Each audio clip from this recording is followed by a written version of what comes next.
Hello everyone, welcome to my YouTube channel. आज हम करने वाले हैं सैम्पल पेपर अरिहंत का उसका प्रैक्टिस पेपर 3 जो कि अनसोल्ड है सबसे लास्ट में। स्टार्ट करने से पहले आप मुझे ये कमेंट सेक्शन में ज़रूर बताएं कि आप और क्या देखना चाहते हैं। आप चैप्टर वाइज एमसीक्यूज देखना चाहते हैं और प्रैक्टिस पेपर देखना चाहते हैं या फिर कुछ और केस स्टडीज और anything else. Please write in the comment section. So let's start with the first question. If HCF of two numbers is 12 and their product is 360, you have to find the LCM. Simple question है। HCF और LCM के ऊपर हमारे पास एक ही formula है, LCM multiply HCF is equal to product of numbers. LCM आपको फाइंड करना है, HCF हमें दे रखा है 12 एंड प्रोडक्ट हमें दे रखा है 360। LCM की वैल्यू के लिए 360 डिवाइड बाई 12 30, तो यानी सी ऑप्शन हो गया हमारा correct option 30। Now, question number 2, rational number of the form 0.324 bar, इसको आपको P by Q फॉर्म में लिखना है या M by N फॉर्म में लिखना है। यहाँ पे आपसे पूछा है M plus N की वैल्यू, पर ऑप्शंस जो हमें दे रखे हैं वो M अपॉन के दे रखे हैं, M अपॉन N के।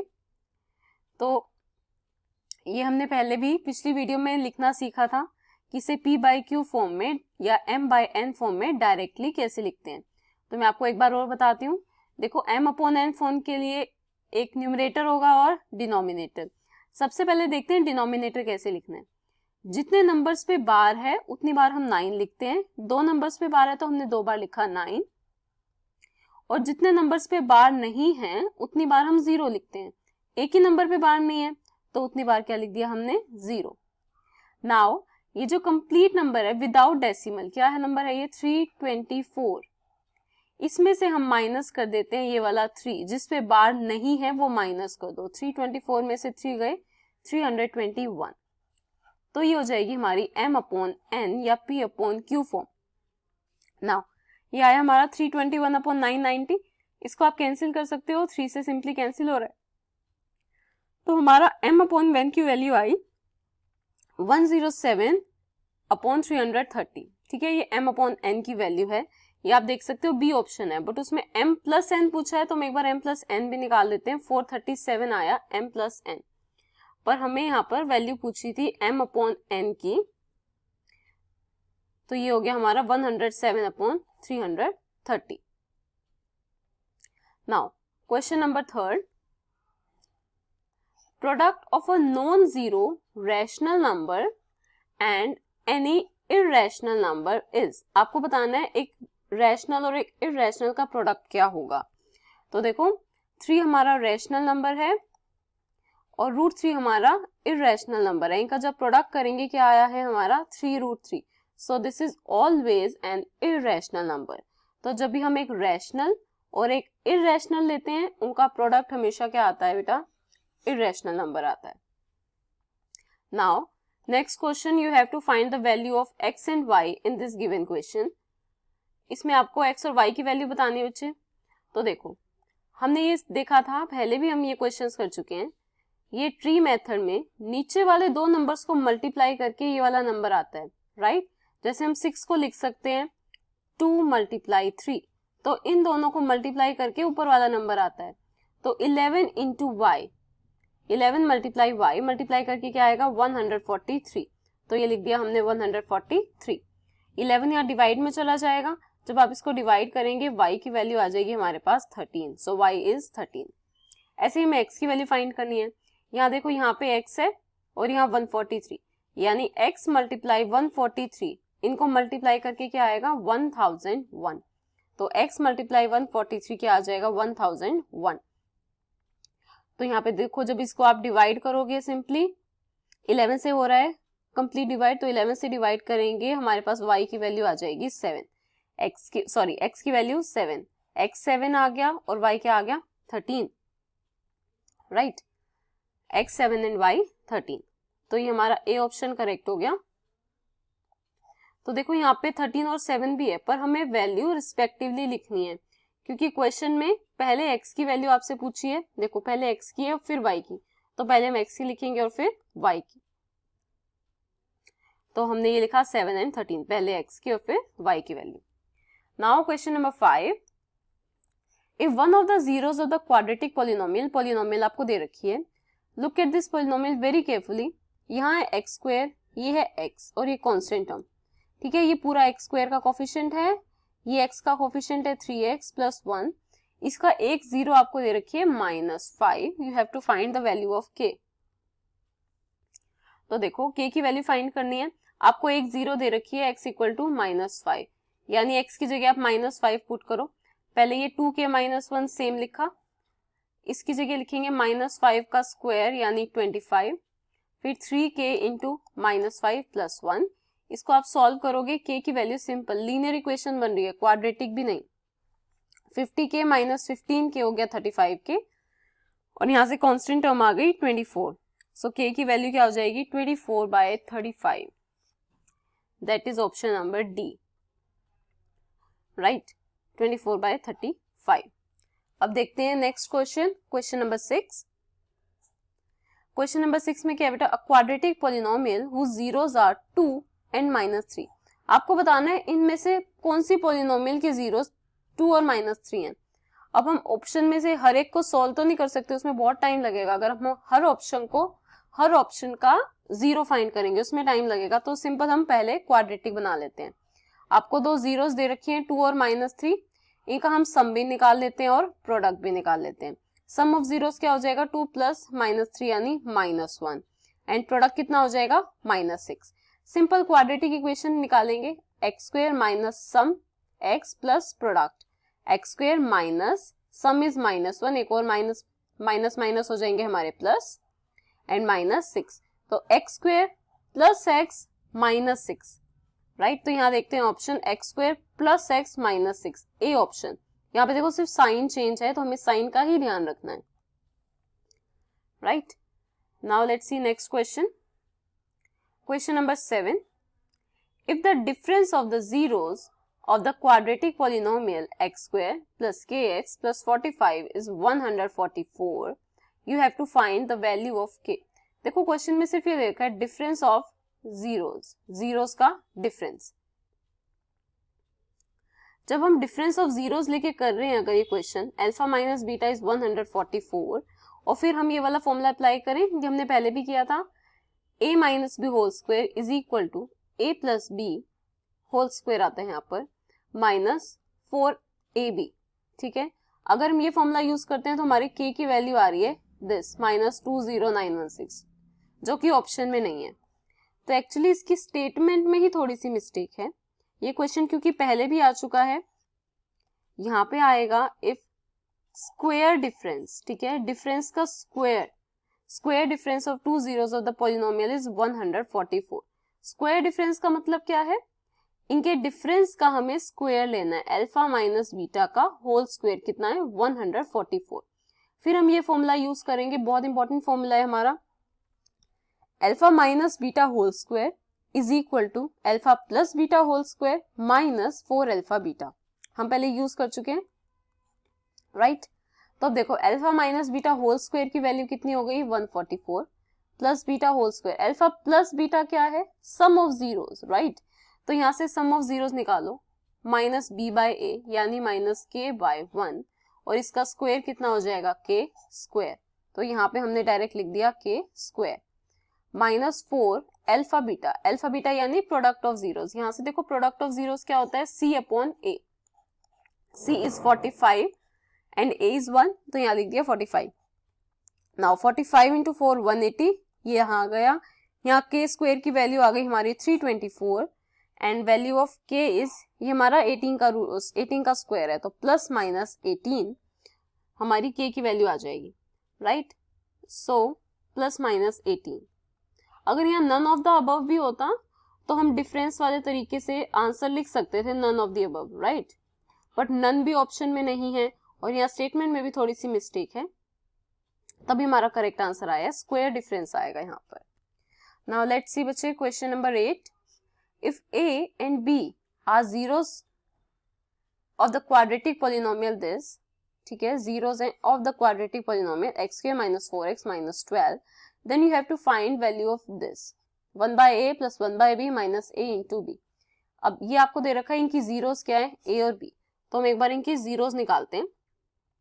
इस क्वाड्रेटिक इक्वेशन की, आपको ये इक्वेशन दे रखी है x² - 4x - 12, इसको इक्वल टू 0 रख के इसको सॉल्व करेंगे। देखो -12 आना चाहिए और यहाँ पे बीच में -4, हमें पता है 6 2 12, तो -6 और +2 ये हमारे बन जाएंगे यहाँ पे, ठीक है। इसको ब्रेक करके लिखा -6x + 2, पहली दोनों टर्म्स में से हमने x कॉमन लिया है, x - 6 बच गया, दूसरी वाली में से हमने 2 कॉमन लिया है तो यहाँ पे भी x - 6 बच गया। जब इसको कंप्लीट सॉल्व करेंगे हमारे पास ये दो जीरोस आई हैं, -2 और 6, तो a और b दे रखा था क्वेश्चन में नाम, ठीक है।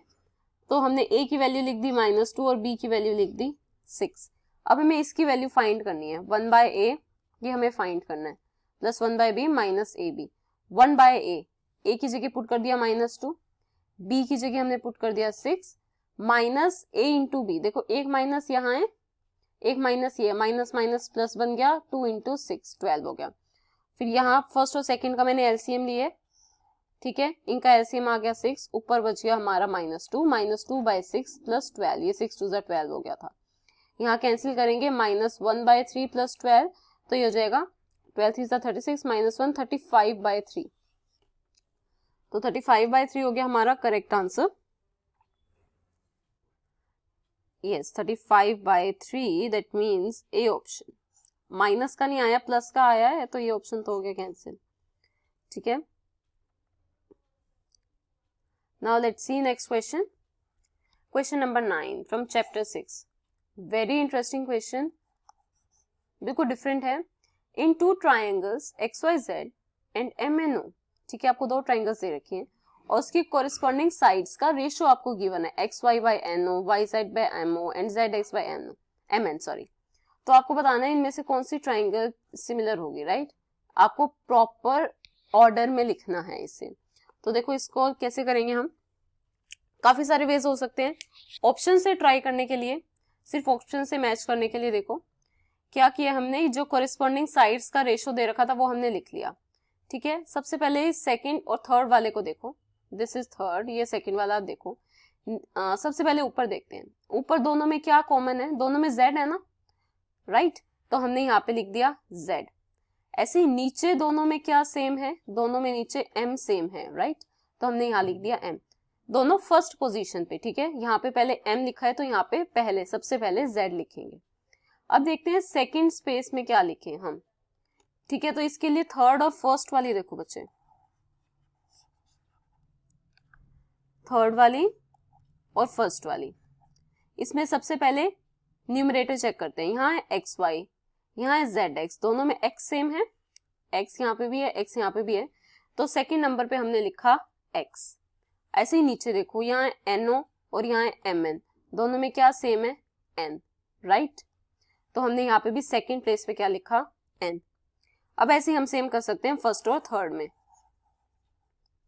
फर्स्ट और सेकंड में। फर्स्ट और सेकंड में जब हम करेंगे, नीचे ऊपर देखो, पहले न्यूमरेटर में दोनों में y है तो हमने यहाँ थर्ड नंबर पे लिख दिया y, और डिनोमिनेटर में क्या है, o है, तो हमने लिख दिया o, ठीक है।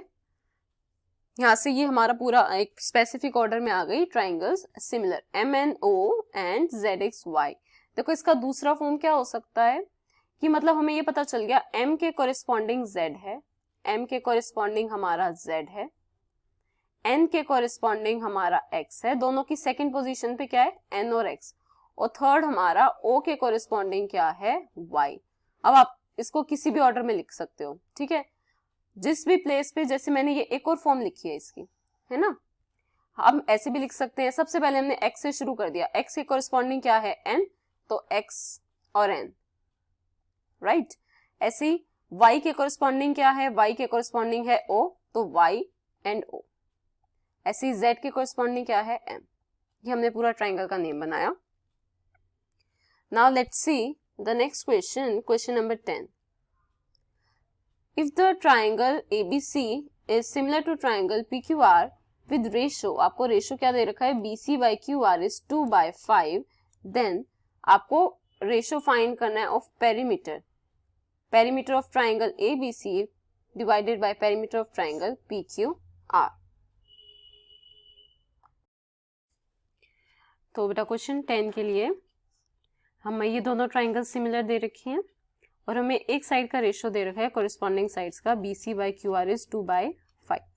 अब देखो ये मेन हमें पता होना चाहिए ये रिलेशन कि पेरीमीटर का रेशियो, ऊपर ABC ट्राइंगल का पेरीमीटर है और नीचे PQR का, तो उनकी साइड्स के ही प्रोपोर्शनल होता है। यानी यहाँ से AB लिए तो यहाँ से PQ, BC एंड QR और यहाँ से CA एंड RP। कुछ स्क्वायर नहीं आता, जो एरिया और साइड का रिलेशन होता है उसमें स्क्वायर आता था, बट पेरीमीटर में कहीं कोई स्क्वायर नहीं है। ओके, तो यहाँ से जो हमें साइड दे रखी है, हमें दे रखी है BC एंड QR, तो वही दोनों ले लो, BC एंड QR यानी ये वाला ले लिया और फर्स्ट पेरीमीटर वाला ले लिया, तो इन दोनों को इक्वेट करेंगे, इस पेरीमीटर का रेशियो भी क्या आ जाएगा 2/5। तो देखो डायरेक्ट भी हम कर सकते हैं, अगर हमें साइड का रेशियो दे रखा है 2/5 तो पेरीमीटर का रेशियो भी सेम ही आएगा, दैट इज 2.5, अगर हमें सिंपल साइड्स का रेशियो दे रखा है।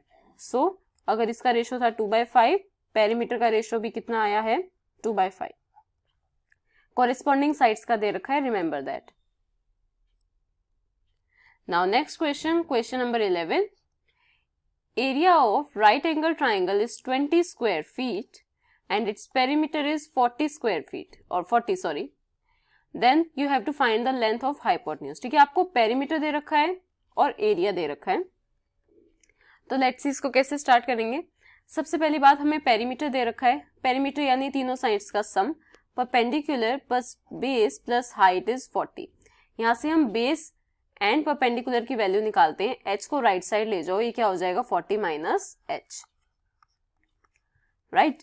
अब सेकेंड चीज हमें दे रखी है एरिया, एरिया होता है 1/2 बेस इंटू हाइट, सो 1/2 बेस के लिए b और हाइट यहाँ पे क्या है परपेंडिकुलर, ये हमें दे रखा है 20, क्रॉस मल्टीप्लाई करेंगे b इंटू p इज 40। ये दो चीजें आ गई हमारे पास जो मैंने रेक्टेंगल बॉक्सेस में बनाया है, और फर्स्ट आ गई थी हमारे पास b प्लस p वाली इक्वेशन। नाउ लेट्स सी इसके बाद हम इसको कैसे यूज करेंगे। सिंपल पाइथागोरस लगाएंगे, perpendicular square plus base square is equal to hypotenuse square, right. अब यहाँ से देखो perpendicular square plus base square की वैल्यू हम कैसे निकाल रहे हैं, हमें पता है a square plus b a plus b whole square क्या होता है a square plus b square plus 2ab। a square और b स्क्वायर को यहीं रखो, 2ab को लेफ्ट साइड ले जाओ, तो ये बन जाएगा a plus b whole square minus 2ab।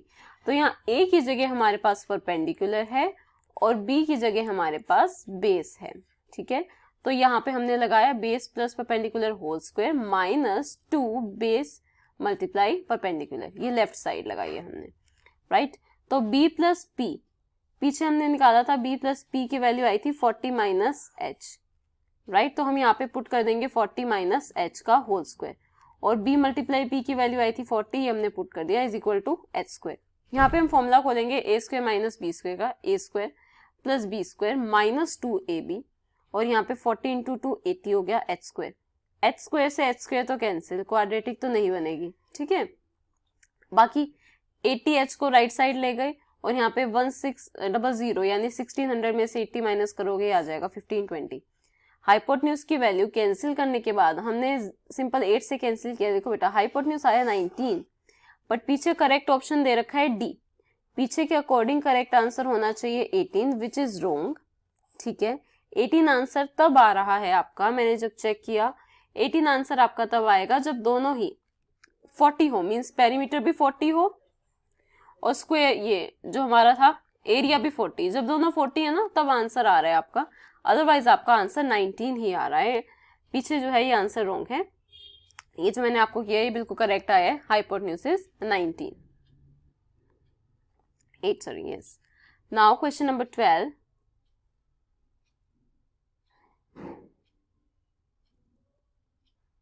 Question number 12 भी रिपीटेड है, पहले सैंपल पेपर में हम ये कर चुके हैं क्वेश्चन, एक बार और देख लेते हैं इसे।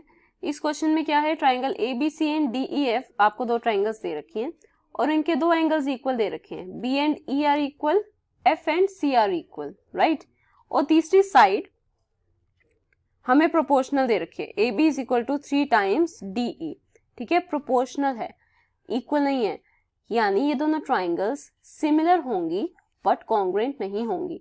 कॉन्ग्रुएंट में साइड हमेशा इक्वल होती है, प्रोपोर्शनल नहीं होती, यहाँ प्रोपोर्शनल है यानी AB upon DE, right, is 3/1 proportional है, तो ये ट्राइंगल सिमिलर होगी बट नॉट कॉन्ग्रुएंट। वही चीज मैंने यहाँ पे सॉल्व की है कि ये प्रोपोर्शनल है तो ये सिमिलर होंगी triangles but not congruent. Now question number 13, tan a की वैल्यू आपको दे रखी है 3/4, you have to find tan square a plus cot square a। हमें पता है कोट क्या होता है, tan का रेसिप्रोकल ही है, ठीक है। tan a है 3/4, इसका स्क्वायर कर दो, 3 का स्क्वायर 9, 4 का स्क्वायर 16, और कोट होता है उसका रेसिप्रोकल, आपको ट्राइंगल निकालने की भी जरूरत नहीं है। तो यहाँ से इसका रेसिप्रोकल क्या हो जाएगा 4/3, उसका स्क्वायर कर दो, 4 का स्क्वायर 16 और 3 का 9 हो गया। एलसीएम लोगे 16 और 9 का एलसीएम आ जाएगा 144, सोल्व करोगे आंसर आ जाएगा 337/144, that is D option. Now question number 14, बिल्कुल छोटा सा क्वेश्चन है। कोट ए की वैल्यू है √3, आपको सेकेंड स्क्वायर ए माइनस कोस स्क्वायर ए की वैल्यू फाइंड करनी है। देखो यहाँ पे बहुत सारे मेथड हो सकते हैं, बिल्कुल इजीएस्ट मेथड से मैं आपको करा रही हूँ, पर उसके लिए आपको टेबल आनी चाहिए, जो हमारी साइन कोस टेन की टेबल होती है। यहाँ देखो कोट ए √3 कब होता है 30 डिग्री पे, राइट, क्योंकि ये 10 का रेसिप्रोकल है, और 10 का रेसिप्रोकल है 10, 30 होता है हमारा 1/√3, इसका रेसिप्रोकल क्या होगा √3, तो यानी ये 30 डिग्री पे आया हमारा। तो यहाँ पे बस 30 वैल्यू पुट कर दो, second square 30 minus cos square 30, cos square 30 होता है हमारा √3/2, और ये उसका रेसिप्रोकल 2/√3। तो यहाँ से अब आप देख सकते हो कि यहाँ पे 2 का स्क्वायर हो जाएगा 4, √3 का हो जाएगा 3, यहाँ √3 का स्क्वायर 3 और 2 का स्क्वायर 4, एलसीएम लेंगे answer will be 7/12। Now question number 15, you have to find the value of 1 minus tan square 30 degree and 1 plus tan square 30 degree। देखो tan 30 हमें पता है, हमने अभी अभी यूज किया है, tan 30 होता है हमारा 1/√3। तो पहले न्यूमरेटर देखो 1 माइनस 1/√3 का होल स्क्वायर, ऐसे ही डिनोमिनेटर में बस माइनस की जगह क्या है प्लस। तो जब हमने स्क्वायर किया √3 का स्क्वायर हो गया 3, 3 माइनस 1 कितना हो जाएगा 2/3, एलसीएम दिया है सिंपल, नीचे भी एलसीएम लो, न्यूमरेटर और डिनोमिनेटर में अलग से एलसीएम लेना है, ठीक है। तो इसका डिनोमिनेटर 3 और इसका भी denominator 3 cancel, 3 minus 1 2, 3 plus 1 4, 1/2 answer आ जाएगा D part. Now question number 16, if sine theta is 1 then value of 2 sine theta. इसके लिए बेटा साइन 2 थीटा की वैल्यू आपको जो निकालनी है, साइन थीटा हमें 1 दे रखा है, हमें ये पता है 1 कब होता है 90 डिग्री पे होता है 1, राइट। तो थीटा की वैल्यू कितनी है 90 डिग्री। आप इसको ऐसे भी लिख सकते हो 1 is equal to sine 90 degree, sine से साइन कैंसिल, तो थीटा हमारे पास कितना बचा 90 डिग्री। नाउ एक फॉर्मूला जो इसमें यूज हुआ है आपकी बुक में नहीं है, ठीक है, बट ये 11th में यूज होता है, हमारा क्वेश्चन आया हुआ इसलिए हम याद कर रहे हैं इस फॉर्मूले को, sine 2 theta. Two sine theta का साइन 2 थीटा का फॉर्मूला होता है 2 sine theta multiply cos theta. तो 2 as it is, sine theta की वैल्यू आई 90 और कोस थीटा की वैल्यू भी 90, थीटा 90 है, कोस 90 होता है 0, साइन 91, तो 0 से किसी को भी मल्टीप्लाई करो आंसर क्या आएगा 0। मेन हमने ये फॉर्मूला लर्न किया है, sine 2 theta is 2 sine theta multiply cos theta. Now question number 17, if a number x is chosen randomly from the numbers -2, -1, 0, 1 and 2, then the probability that x square is less than 2। ठीक है, आपको कुछ numbers they रखे हैं, आपको बताना है किन का स्क्वायर लेस देन 2 है, उसकी प्रोबेबिलिटी निकालनी है। तो हम एक बार सब नंबर्स का स्क्वायर निकाल लेते हैं। -2 का स्क्वायर निकाल लिया, -1 का, 0 का, 1 का, 2 का, ये टोटल कितने नंबर्स हैं, आई गेस 5 नंबर्स हैं, राइट। तो कितने का स्क्वायर, देखो लेस देन 2, इक्वल टू नहीं है, स्ट्रिक्टली लेस देन 2, तो कितने नंबर्स का, एक तो इसका लेस देन 2 है, एक इसका लेस देन 2 है और एक इसका लेस देन 2 है, तो 3 नंबर्स हैं, तो प्रोबेबिलिटी हो जाएगी 3/5, क्योंकि टोटल नंबर्स कितने हैं 5 है ना, तो 3/5। Now question number 18, a bag contain 6 yellow balls, 4 green balls, marbles. If a marble is drawn at the random, then the probability of drawing a green marble, simple, आपको green marble की probability find करनी है। Yellow है आपके पास 6, green है आपके पास 4, total marbles हो जाएंगे 10, ग्रीन की प्रोबेबिलिटी कितनी हो जाएगी 4/10, that is 2/5। Now question number 19. If two coins are tossed simultaneously, then the probability of getting exactly one head, ठीक है, exactly one head. तो जब आप टू कॉइन्स को टॉस करते हो तो क्या क्या हमारे पास पॉसिबिलिटीज होती है? हेड हेड, फिर हेड टेल, टेल हेड और टेल टेल, यही पॉसिबिलिटीज है. तो इसमें क्या है? Exactly one head. इसमें तो टू हेड है ना, और इसमें तो एक भी हेड नहीं है. एग्जैक्टली वन हेड का मतलब सिर्फ और सिर्फ एक हेड, यानी 1 एंड 2 दो में ही ऐसा है. तो प्रोबेबिलिटी कितनी हो जाएगी? 2/4, that is 1/2. Now a die is thrown, question number 20. A die is thrown once, then the probability of getting a number less than 3. Simple, less than 3 वाले नंबर्स की प्रोबेबिलिटी फाइंड करनी है. देखो जब हम डाई थ्रो करते हैं तो ये होगा हमारी सारे पॉसिबल आउटकम्स. लेस देन 3 यानी सिर्फ 1 और 2. ध्यान रखना 3 को नहीं लेना, लेस देन 3. तो दो ही नंबर्स हैं, तो 2/6 that is 1/3 is the probability. So ये हो गया हमारा 1/3, that is a option. Thank you so much. आप नेक्स्ट वीडियोस में क्या देखना चाहोगे? Please write in the comment section. Thank you.